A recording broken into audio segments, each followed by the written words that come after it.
In the golden age of television, Western's few series captured the rugged soul of the American frontier with the enduring warmth and moral clarity of Bonanza.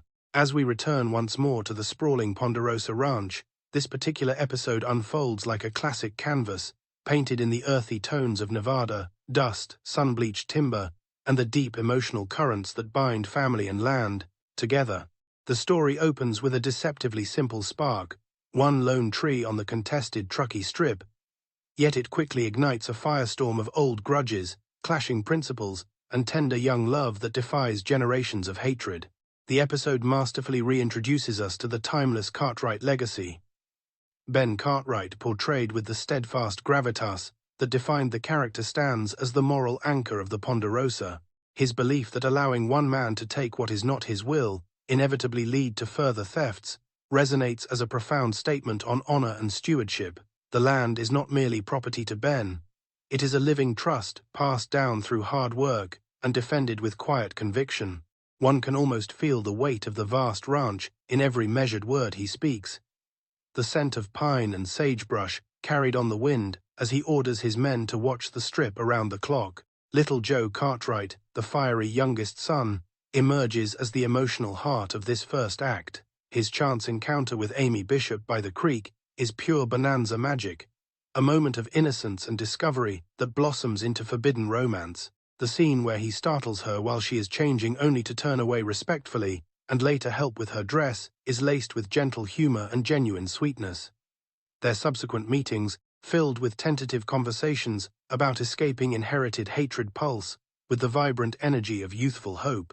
Little Joe's impulsive spirit shines through as he declares his love and even proposes running away to marry, a bold declaration that feels both reckless and deeply romantic against the backdrop of decades-long feud. On the opposing side, Luther Bishop is no mere villain, but a complex figure hardened by loss and pride. His fierce attachment to the Truckee Strip, rooted in a court dispute, and the memory of his brother's death, mirrors Ben's own principles, yet twists them through personal bitterness.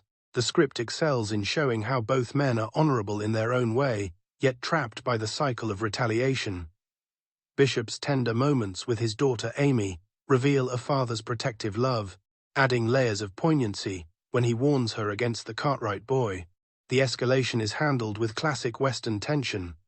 Timber cutting on the strip leads to armed confrontations, stolen horses, and ultimately the tragic shooting of a young boy connected to Bishop's ranch. Little Joe's courageous decision to return the boy's body, personally defying danger, stands as a powerful turning point. His confrontation with Bishop showcases the young man's growing maturity, no longer just the impulsive son, but a figure willing to face hatred directly for the sake of truth and emerging love. Interwoven with these events is the subtle exploration of family dynamics.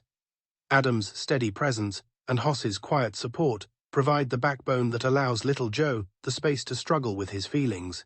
Ben's conversation with his youngest son, where little Joe finally confesses his love for Amy, is one of the episode's most moving scenes. Ben's response, affirming that no land is worth more than his son's, reaffirms the show's core values of family above all. It is a reminder that even in the harsh West, love and understanding can bridge the deepest divides. Thematically, this portion of the episode richly examines hatred versus forgiveness and the human cost of endless feuds. The Truckee Strip becomes more than disputed timberland. It symbolizes principles of ownership, legacy, and the temptation to let small injustices snowball into violence. The script, though rough in its transcribed form with overlapping dialogue and minor errors, still pulses with authentic Western dialogue that evokes the era's moral dilemmas. One feels transported to the 1960s television landscape, where Bonanza weekly offered viewers not just action, but thoughtful reflections on justice, land ethics, and the possibility of redemption through personal connections. Little Joe and Amy's romance across enemy lines carries a Shakespearean echo, reminiscent of Romeo and Juliet, yet grounded firmly in the American West. Their stolen moments by the creek with poetry, recited and dreams of a shared future, provide welcome tenderness amid the gathering storm. The sensory details, the cool water, the rustle of leaves, the vulnerability of bare feet and open hearts, make these scenes cinematic gems that linger long after the credits would roll. As tensions peak with Bishop accepting an offer to cut the timber aggressively and the Cartwrights preparing to respond, The episode sets up a compelling moral crossroads. Will old wounds prevail, or can the next generation forge a new path? This first part of the story beautifully establishes the stakes, drawing viewers into a world where family loyalty, romantic passion, and principled defense of what is right collide with explosive, yet deeply human consequences. The writing captures the essence of why Bonanza endured its ability to blend high-stakes drama with heartfelt character moments. Performances even imagined through the script's raw lines convey the warmth of Michael Landon's charismatic Little Joe Lorne Green's authoritative Ben, and the supporting cast's nuanced portrayals of Bishop and Amy. In an era when westerns dominated the airwaves, this episode reminds us how the genre could tackle timeless issues: inheritance, prejudice, young love with sincerity and emotional depth that still resonates today. The shadows of the Truckee Strip stretch long across the Nevada landscape in this tale, but within them glimmers the light of possible reconciliation. As the Cartwrights and Bishops circle each other warily, the audience is left with a profound appreciation for the show's unwavering belief in the power of personal honor and familial bonds to heal even the oldest rifts. This opening movement of the episode is classic Bonanza at its finest, immersive, emotionally charged, and rich with the spirit of the American West.